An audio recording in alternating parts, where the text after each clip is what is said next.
Om Namo Bhagavate Ramakrishnaya. Om. Salutations to Bhagavan Ramakrishna. Girish Chandra Ghosh, Part 7. Today is also Swami Subodhananda's birthday.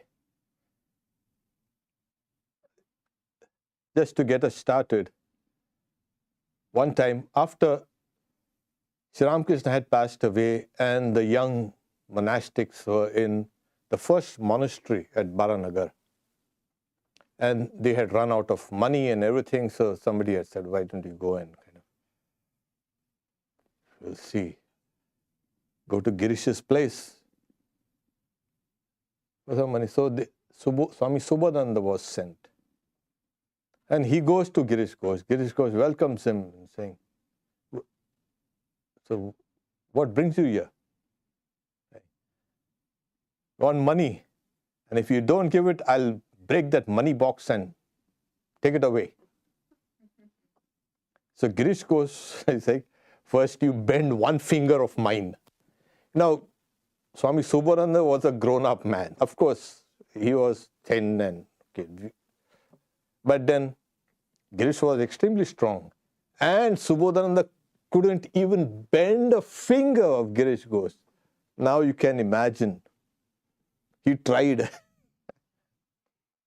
And then Girish says, it tells his secretary, open the money box and give whatever is there to this holy man. And so this was Girish Ghosh. As we have mentioned, he was extremely strong.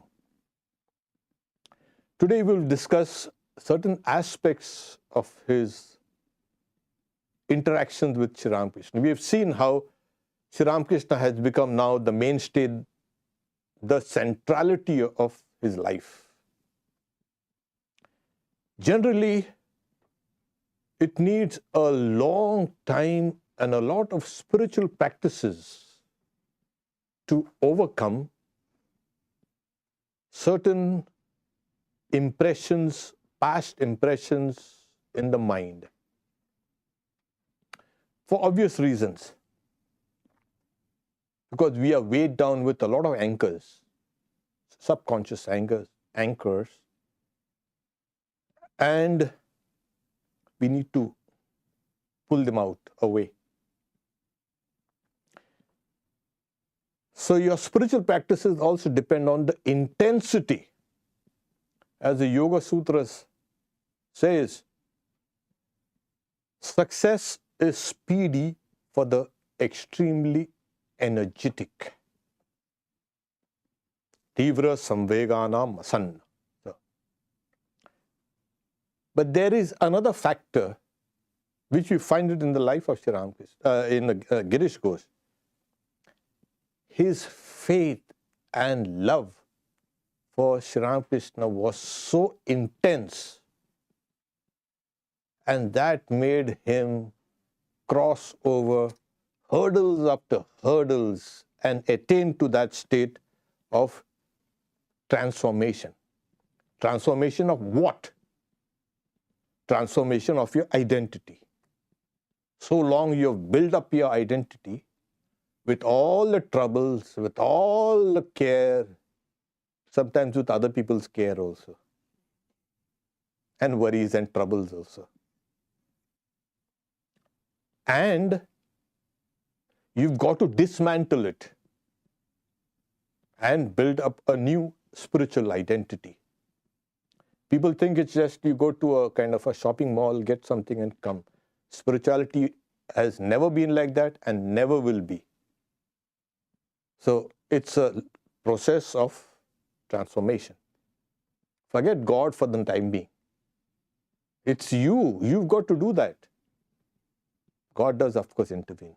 But if you have love and that faith, and you see, faith comes when you have love, and love comes when you have faith. These are just one aspect looked at it from two standpoints. So that was Girish Ghosh. He had that kind of intensity. So one of his interactions, like a person knows what a person's faults are and what the person's strengths are. So one time Sri Ramakrishna asked him, hey, you massage my legs, my feet. And that is a privilege given to a disciple when the guru will tell you to, hey, can massage my feet. People don't get that so easily. And so that was some kind of personal service. So he says, what? I'll have to sit down there and massage his feet? No way. And he understands, see, he had led a very fast life. So his sense of impurity was magnified in the presence of Sri Ramakrishna. Though they were memories, yet he knew that he was not pure enough to do this service. And later on he regretted. So he gave me the opportunity to do personal service. And I was so wrong in neglecting or discarding it. One time, his neighbor and his houses, even today, a part of his house has been kind of demolished to extend the road. Part of his house still exists in Calcutta. And it's just beside Balram Bose's house. So one time he goes to Balram Bose's house and he sees Balram cleaning rice. I mean, rice in the sense before being pre-cooked or cooked. Nowadays we get all pre-cooked and cooked rice. So because of various things, take those small stones out and and dirt and husk, etc. So he's saying, Balram was a rich man. Why is he doing this work? On inquiry, Girish inquired, and then he says, the master is coming here and we're going to cook for him. So I'm seeing that everything is clean and nice. So Girish was extremely touched by his devotion. See, this is devotion. And what an unfortunate person like me. I don't have anyone to have all these arrangements at home to invite Sri Ramakrishna. And he was feeling so despondent. He goes to his house and he weeps and, he's prone on his bed. At about 1:30, he hears a knock on the door and he opens it and says, Sri Ramakrishna, Girish, I'm hungry. Won't you give me something? And Girish is flabbergasted. He tells his servant, go out and get some food from the shop. And that the servant goes and gets it. And Sri Ramakrishna was very particular about food. Very particular. He wanted to know the quality of the food. Who cooked it? And he never used to eat food. Hotel food was no for him. It depends on who touches the food also. He was careful about that. In this case, he accepted it, and the food wasn't kind of really good. Something called luchi and aloo dum, they say. There's fried, you can say flattened, you can say bread and potato curry. He took a little of it and that, you see what happens is, the guru has become his antaryamin, the inner dweller. That is the work of the guru. The guru understands what the disciple hankers for. And he comes and solves that.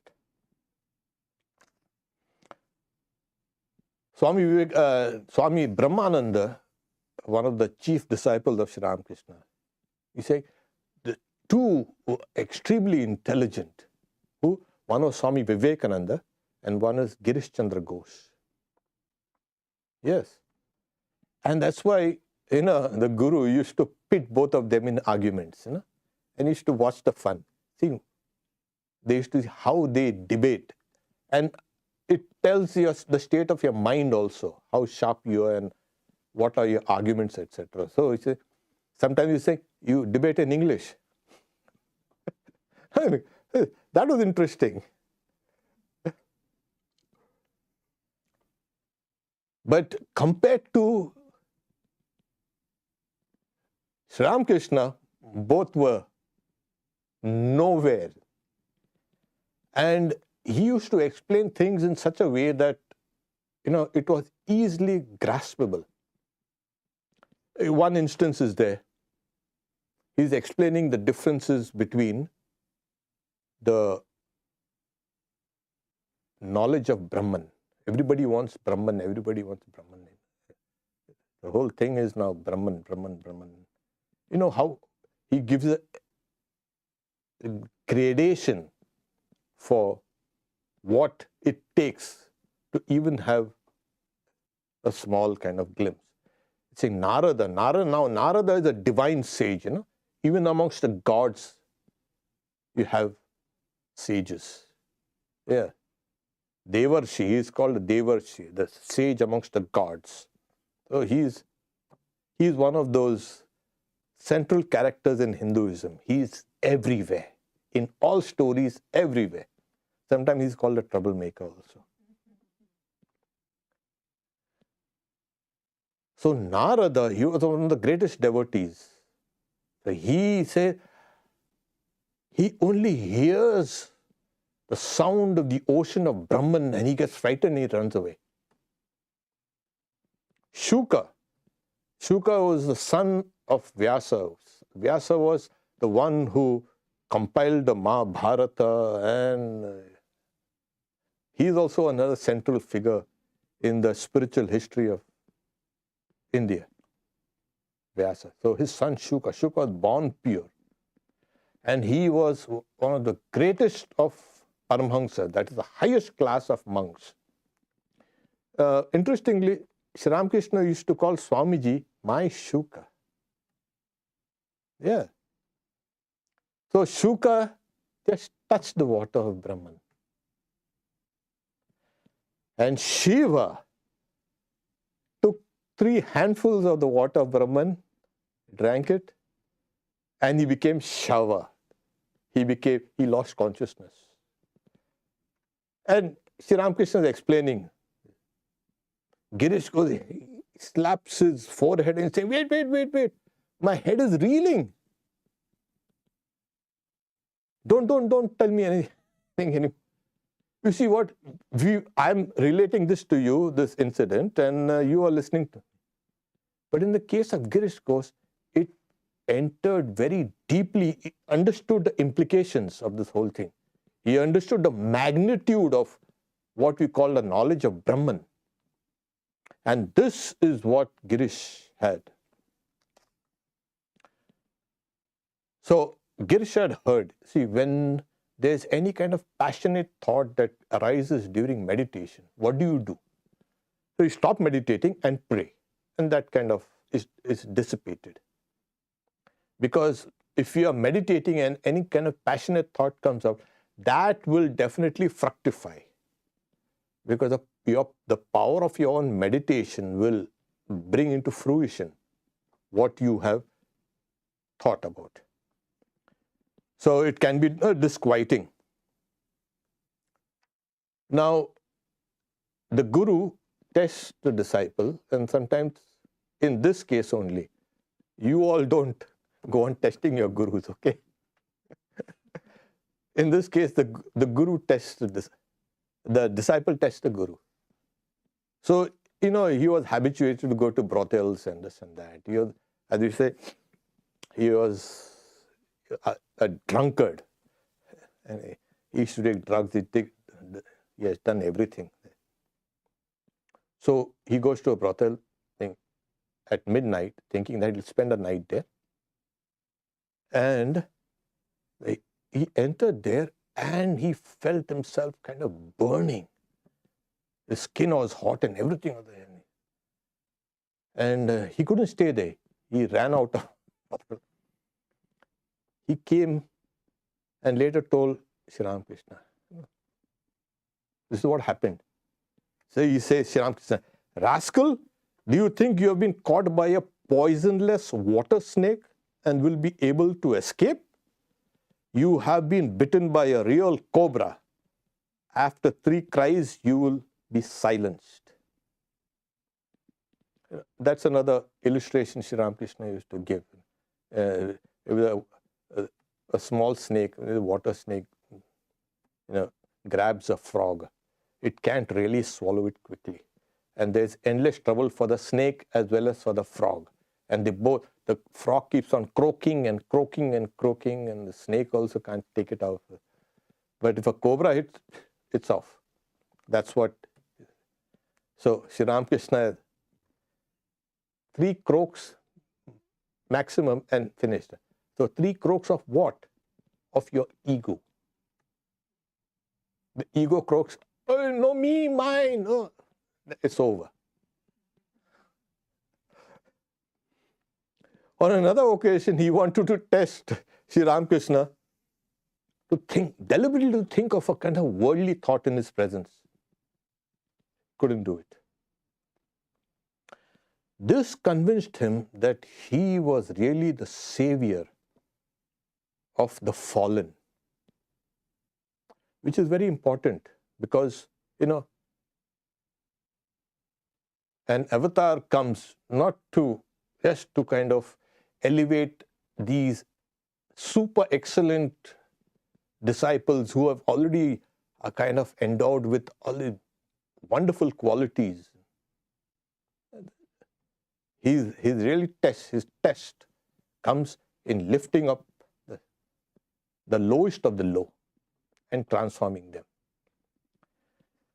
So he was convinced that he is a savior. And so that is how he started believing. One time, Sri Ramakrishna had gone to Calcutta in Nanda Bose's house. There's a house still exists, and he was going around watching these religious pictures, and he was very impressed. And then the host, he offers a plate of betel leaves. We call it pan. It's a leaf with all these spices. Generally taken after your meal. So it's kind of it's a nice tasting, and we were used to it when we were young, and not only young, even in the monastery. So the idea is you offer whatever you have to the first respectable person, or when you're offering it to God, don't offer it to anyone else. What has been offered or sent in the name of someone else, that you cannot offer it to God. So if you're bringing something for Sri Ramakrishna, you bring it for Sri Ramakrishna only. Don't give it here and there. And if you're bringing it for someone else, give it to that person. Don't offer it to God. So Sri Ramakrishna noticed that there are other people had already taken those betel rolls. So the host comes saying, no, I won't. Why? What's wrong? He knew that Sri Ramakrishna liked betel. So he's saying, no, it's just a kind of old habit, I don't know. Because whatever I accept, first I offer it to God, and then it's already taken by others. So the host says, you are a Paramahamsa. Why do you abide by the injunction or prohibition of the scriptures? Either way, the betel leaf that you take will reach God anyway. So he had a doubt, because he had studied Vedanta and all, he had a doubt whether he had not really attained to this highest non-dualistic stage of realization. and where it is beyond time and space, beyond the laws of causation, where there is no duality at all. When Girish heard of this, he was kind of saying, this is not good. He was saddened actually that host, Nanda Bose, had kind of was dismissive about Sri Ramakrishna.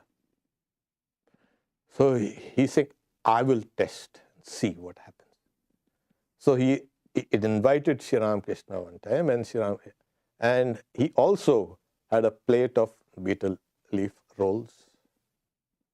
And then before offering, he takes one and himself chews it, and he offers it. And Sri Ramakrishna understands. He smiles and says, he takes that. So in this case, a person's faith determines God's acceptance of the offerings. That the fault in being offered to others has become blunted, in the sense it does not become valid at all. And then Girish was so overjoyed, and then he explains it to the people around him, that what actually happened. So, we know that he had tremendous faith in Sri Ramakrishna. One of his manservants at home, he had slipped and dislocated his right arm, elbow.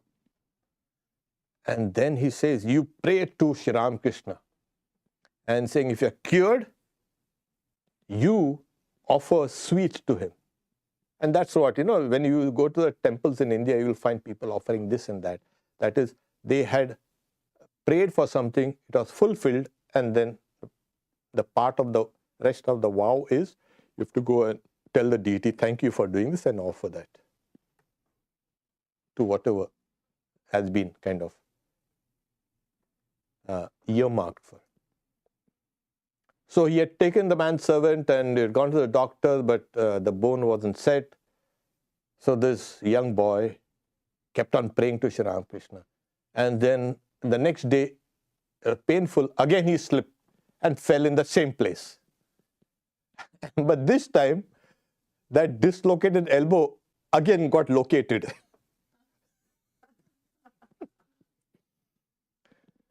He comes and tells Girish, so you see, I'll have to take those sweets promised to Sri Ramakrishna. Why? What happened? I heard you fell again. Yeah. First I felt it was dislocated. Second time I felt that same dislocation was again located. I'm fine. So Sri Ramakrishna, Girish gives him some money, and then he goes to Sri Ramakrishna with those sweets. Now, he was, he grew up very atheistic. He never believed in it. When he was young, of course, he had a religious education, but he was a roaring atheist. And which was a good thing for him.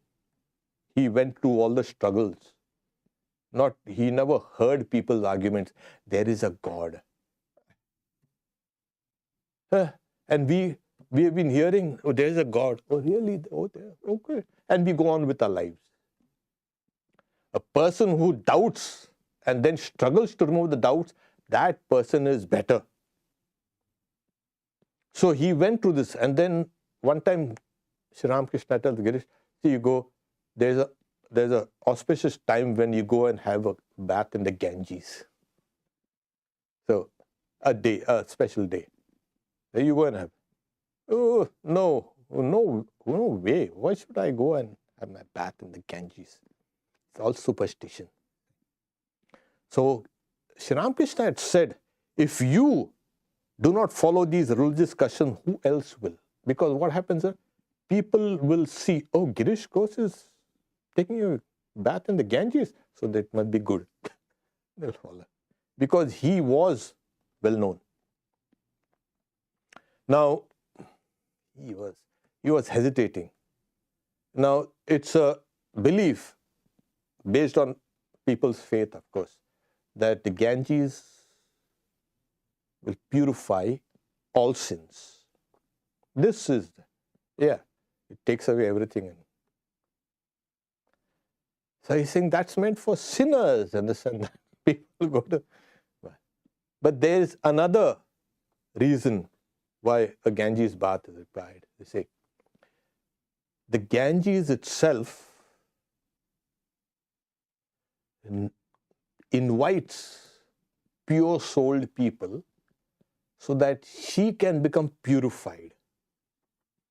Now, when we are young, we are growing up, saying the mother Ganges, and we are chanting hymns on the river Ganges. Devi Sureshwari Bhagavati Gang. But only after Sri Ramakrishna comes for us, now it has become very important because he saw it as a living goddess. Not only that, he says the water of Ganges is the water of Brahman in this age. Oh yeah, amazing. So the river Ganges, and they're saying, she has so much mythology behind it. But however, it's one of the most sacred rivers in India, in the world. And so she also needs to be purified. She takes in, but she also needs. And what she gives for the pure-souled devotees who do bathe there, a sense of joy and peace. So he was hesitating. Then he said, okay, I'll go and have a dip. He goes. And then he really feels the joy and the peace that one has after a bath in the Ganges. So it was not simply to will him to do these things. It was also informing him, instructing him what is beneficial for your spiritual life. It's not a mere superstition, isn't it? Okay, you've got to hear the words of the Guru and act implicitly. So the Guru's instructions are for your own benefit. So that was, and then he became a kind of a more or less a regular, you can say, person who used to bathe in the Ganges. Okay. Sri Ramakrishna used to teach continuously after he had become well known to the people in Calcutta. The first 15-20 years, nobody knew him.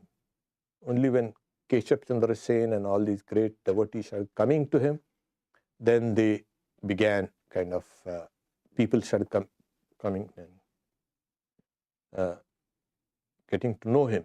And he used to keep on talking. And then he used to say, he'd tell the Divine Mother, Mother, see, I cannot do all this talking so much all the time. You give a little power to some of the disciples, like saying Kedar, Ramchandra Datta, and Girish, and Vijay Krishna Goswami. So he's saying they will prepare the newcomers a little, and then when they come, I will, with a few words, awaken their spiritual consciousness. So this was the, you can say, esteem that Sri Ramakrishna held for his disciples, knowing that they were competent enough to undertake this work.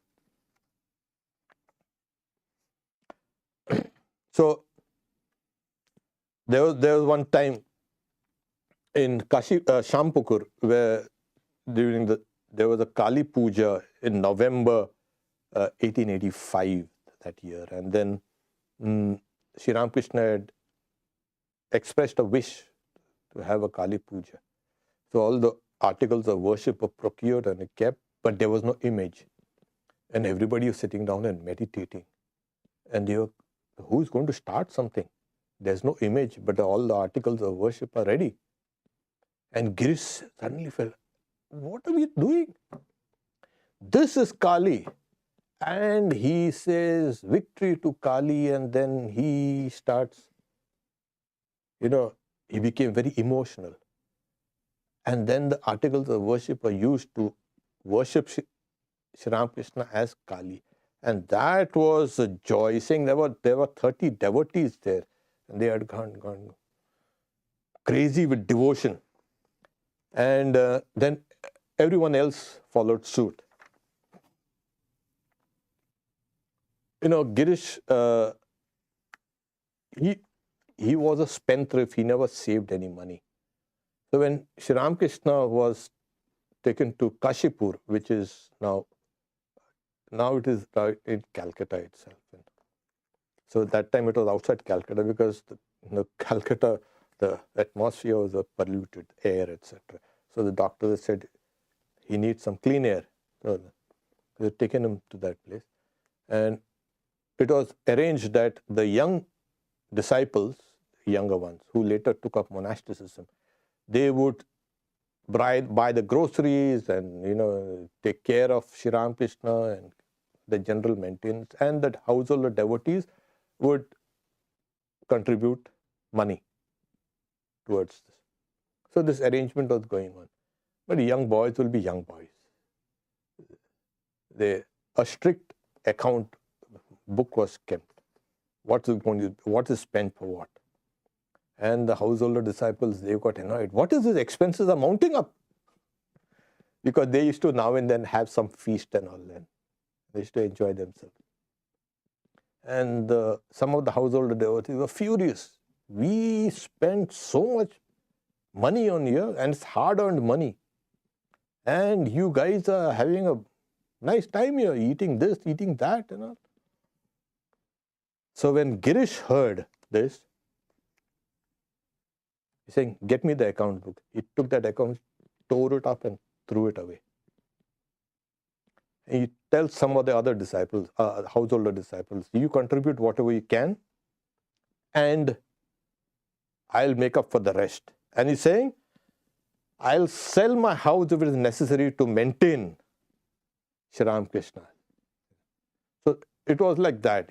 He was, and as we have seen, what he felt, he said. There was no kind of hypocrisy. He was one person that he was not hypocritical about anything.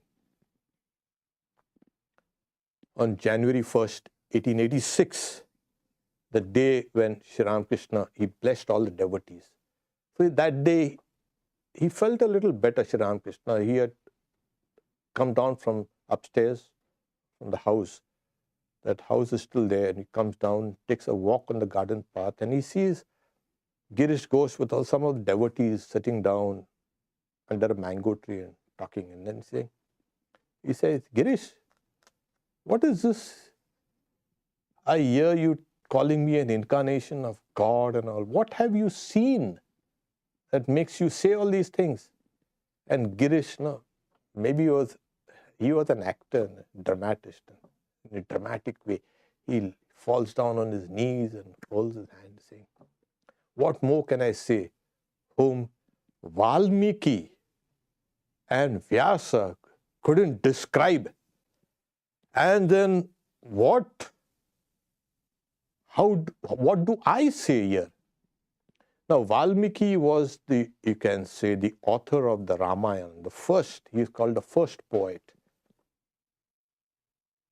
The whole Ramayana is 25,000 verses in beautiful language. The Mahabharata has got 100,000 verses in very beautiful classical language, Sanskrit.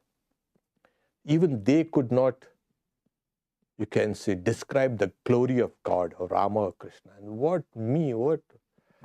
and Sri Ramakrishna had gone into a kind of a samadhi.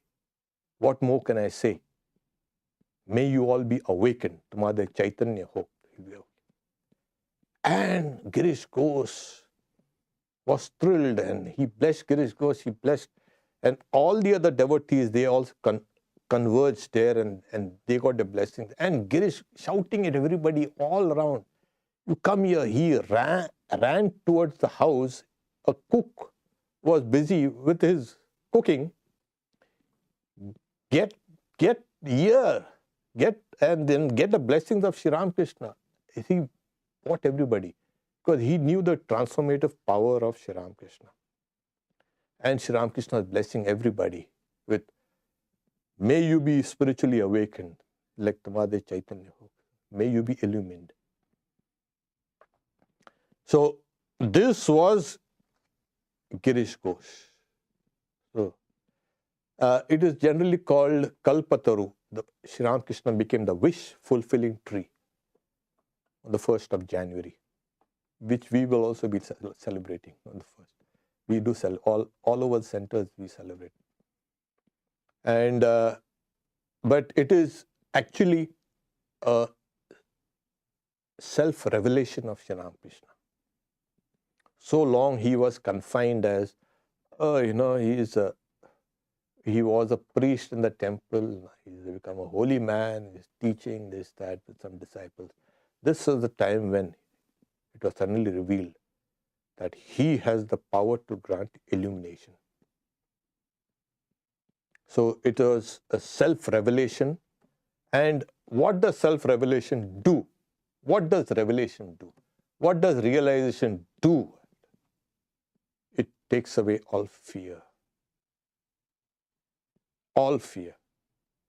That's why, in the Upanishads, Yajnavalkya tells the king Janaka, Abhayam vai praptosi Janaka, you have attained the state of fearlessness. Because wherever there is duality, yatra dvaitamayiva bhavati, then there is fear. So this was Sri Ramakrishna's gift on that day to everybody, to all those who were there, who will go to Sri Ramakrishna, of course. Later, during that same year, one of the disciples of Sri Ramakrishna, later became Swami Advaitananda, he had bought some ochre clothes, 12 of them, with this Rudraksha beads, these sacred beads, which are generally given to monks. When you go to a monk or somebody you take these clothes, dyed ochre, and then those beads in. So he had bought the saying.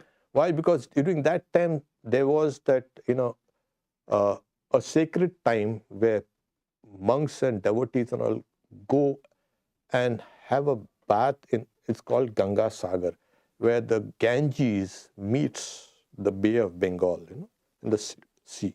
That's a confluence, and there is a Ganga Sagar Mela. There's a big festival. A few million people go out there.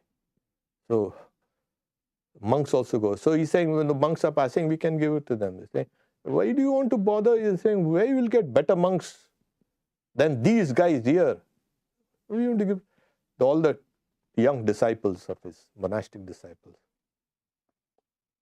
So he gave those pieces of cloth. Sri Ramakrishna himself gave one. 11 of them were there. And he's saying, kept one for Girish. Amazing. Girish was a householder, etc. And then when he received it, I cannot wear this. But then it's the master has sent it himself. What do I do?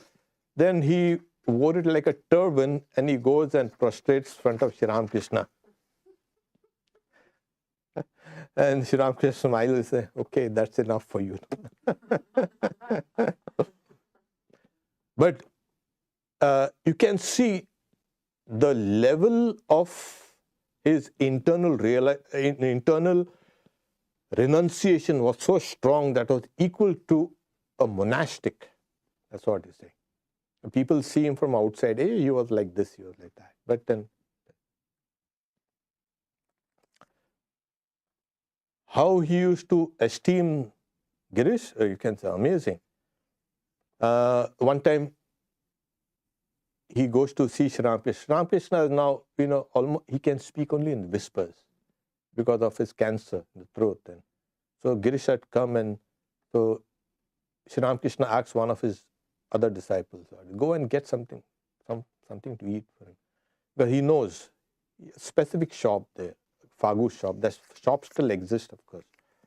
And so it's a nice curry and kachori, as they say. And then he says, okay, you eat it. And then another devotee had brought a lot of garlands. So Sri Ramakrishna was putting these garlands on himself. Now, you see what happens is, you don't put it just to embellish yourself or just kind of strut about with the garlands around it. It is actually worshipping that God within. So Sri Ramakrishna was doing that, and then he was in a high state of mind. Then he said, he takes a couple of other garlands and puts it around Girish's neck. And in the meantime, the Latu Maharaj Adbhutananda has brought that snacks, whatever, and he makes Girish eat that and eat and eat and eat. And Girish, he keeps on eating. Have some more, have some more.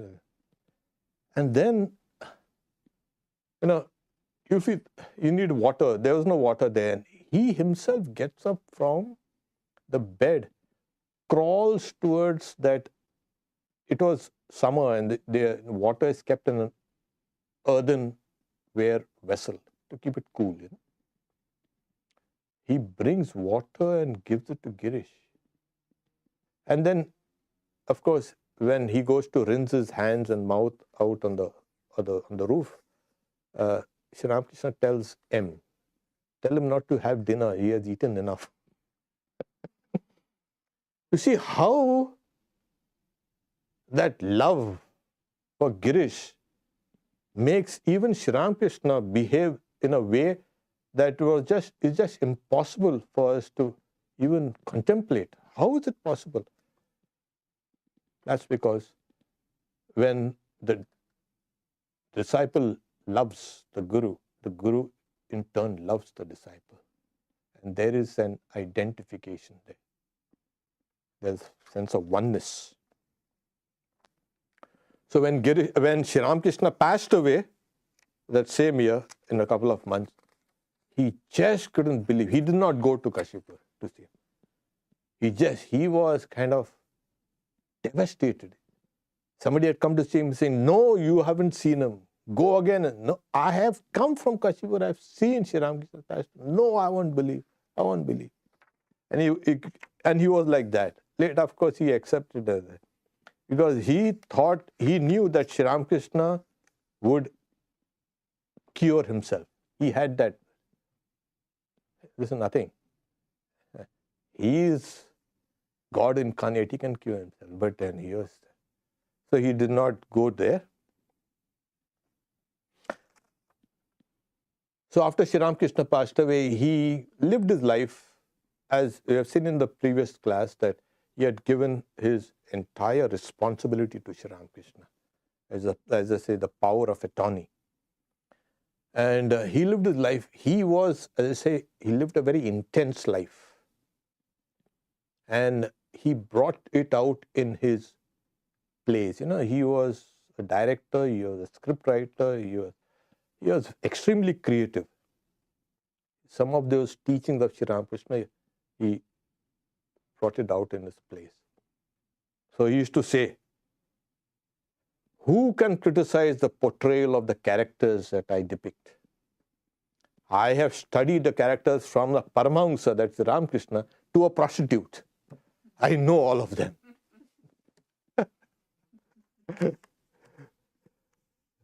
That is Girish Ghosh, a few of his interactions with Sri Ramakrishna. The next, you can say, section we will take is interaction with Swami Vivekananda. Okay. Time for a few questions here. Did Girish Ghosh do any kind of sadhana, or was it only about the grace of Sri Ramakrishna? Oh no, he did tremendous sadhana. As we have seen in our previous, you can say, sections on this, he had done tremendous sadhana. Oh yeah, and that intensity, of course. Otherwise, as a very young man, he was doing that. Then he went through a period of atheism, etc. And then he had some experiences. He had a vision of a goddess whom he later recognized as the Holy Mother after decades. And then he had the visions of even Kali, and he used to hear a voice and this and that made him now take up. He used to go in the Kali temple and spend whole nights. So praying is, and he says in one place, those who take about 40 or 60 years, 40 years for sadhana, I finished that in a couple of days. That intensity. So he was, don't worry. What happens is people think that it will come out in a flash and go out. It will go out also in a flash. The power to hold that flash, that power comes to spiritual disciplines. That's why in the case of Sri Ramakrishna disciples, whom he gave everything, we will see in the life of Swami Vijnanananda on Sunday, which you speak about, that they got this and later on they practiced spiritual disciplines. Sri Ramakrishna says, some trees give fruits first and then flowers. And some trees, most of the trees, are flowers first and then fruits later. The flowering is the spiritual practices and then the fruits, realization. Some get a realization first and then, but they have to undergo it. Okay. Who would win the arguments between Girish and Swami Vivekananda? In many cases it was a tie. Swami Vivekananda used to say, I don't want to, disrupt his faith. He's got so much faith, and Sri Ramakrishna used to agree. Yes. So in many cases, it wasn't a tie. Sometimes Girish used to win, sometimes Swamiji used to win.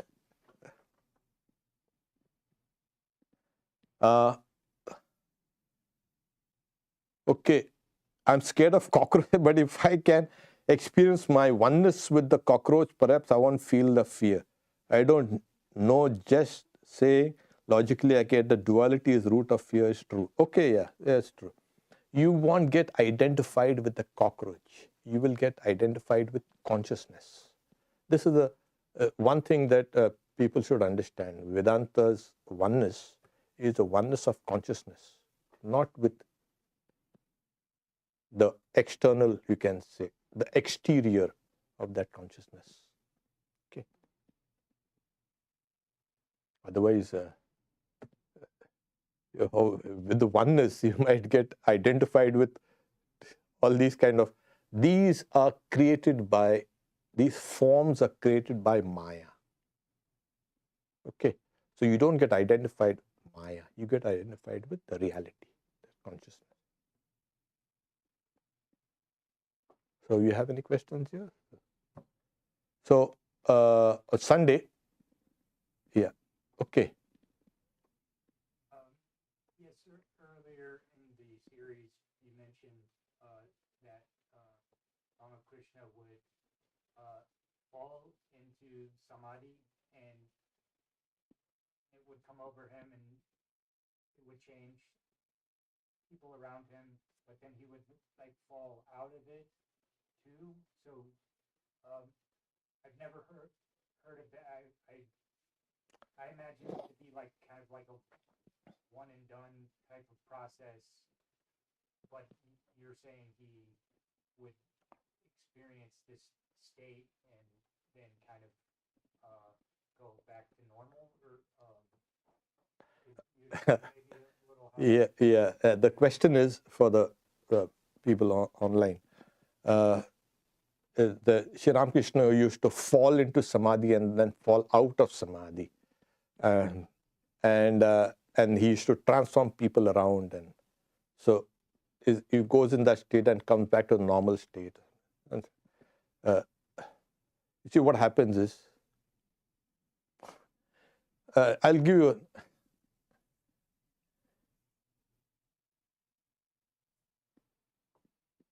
samadhi means technically in the yoga philosophy, it's intense concentration, ultra concentration.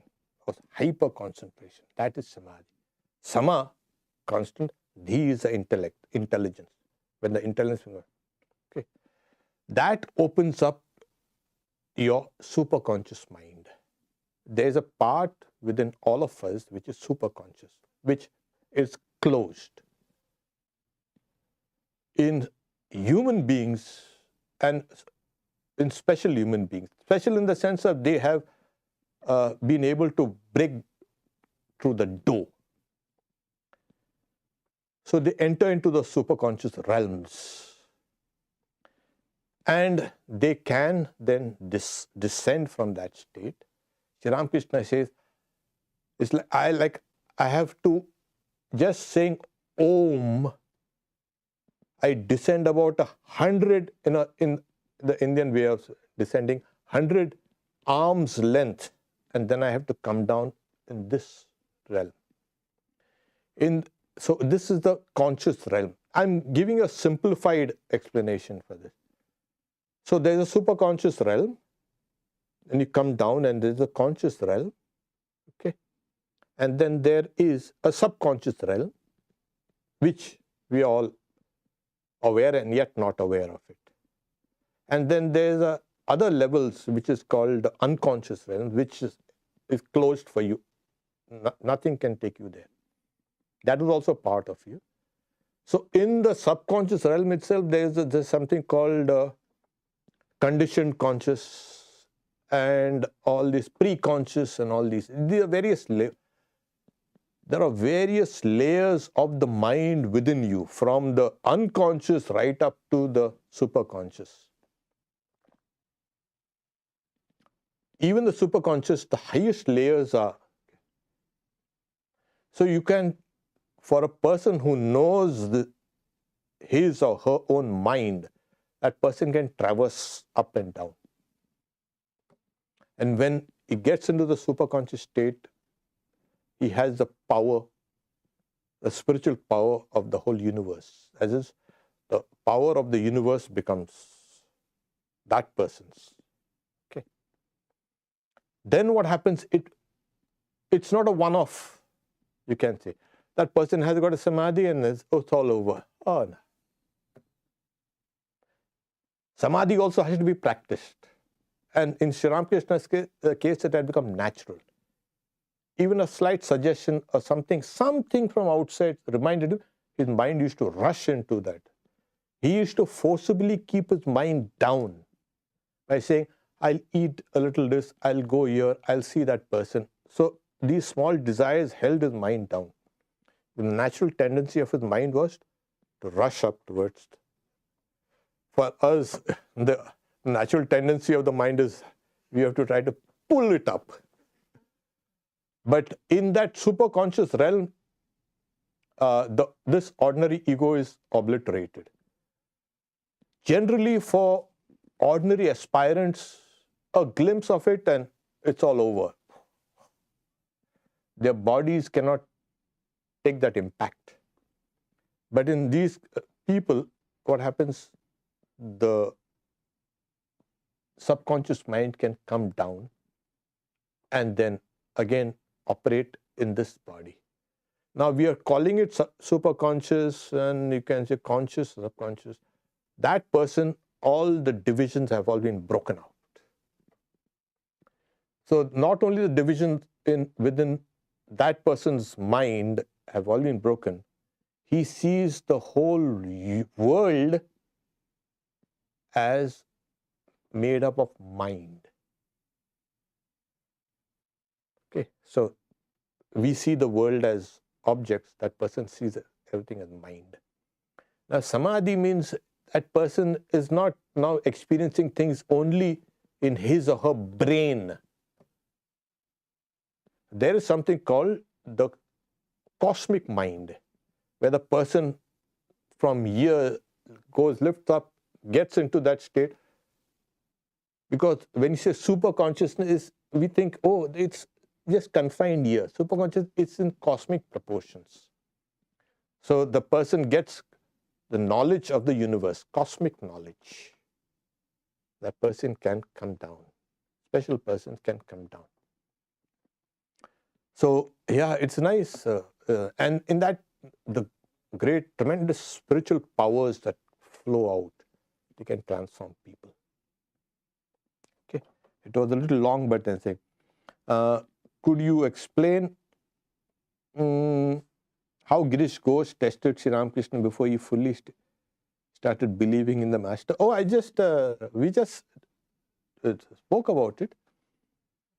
Like I said, he goes to a brothel and then he's saying, let's see. And then he goes and then he feels a kind of a burning sensation and he comes back and he tells Sri Ramakrishna, he's saying, you rascal. He's saying, you think you've been caught by an ordinary water snake? You've been caught by a cobra. So he felt Sri Ramakrishna was always with him.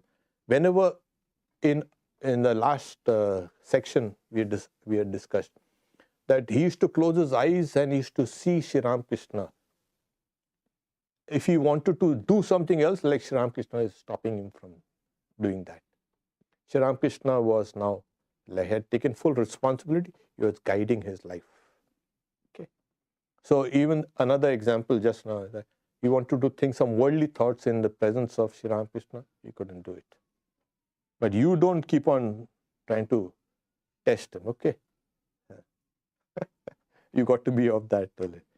Okay. Oh Lord, even my normal conscious seems blocked. Forget about super conscious. Okay. Yes. Just to give an example, Swami Vivekananda says, saying, I was amazed when I came to the West and say, what a big thing they make of consciousness and consciousness and consciousness. What is consciousness? Consciousness for most of us is just a thin film on the ocean of the subconscious. Can you imagine? You have the whole Pacific and the Atlantic and the Indian and all the Arctics and all the whole oceans are down below. A thin film and you're making such a big row over it. We've got this, we've got that. Oh, there's nothing. And if all that water is a subconscious and the waves are the conscious, the sky above the waves, the sky is the limit, is the superconscious. So don't worry, we are all the same. Don't worry, even our conscious minds are all blocked. So you're not the only one. Okay, we'll stop here for today. And like a Sunday, it will be Swami Vijnanananda. It's his birthday. He was a great, disciple of Sri Ramakrishna. But I'll be looking at it from the standpoint of the knowledge of Brahman. Because Swami Brahmananda said he is a hidden knower of Brahman. Okay. Om Shanti Shanti Shanti Harihi Om Tat Sat Sri Ramakrishna Arpanamastu. And of course, we are not going to have mother's children class Sunday. The children are going to have to play, do things.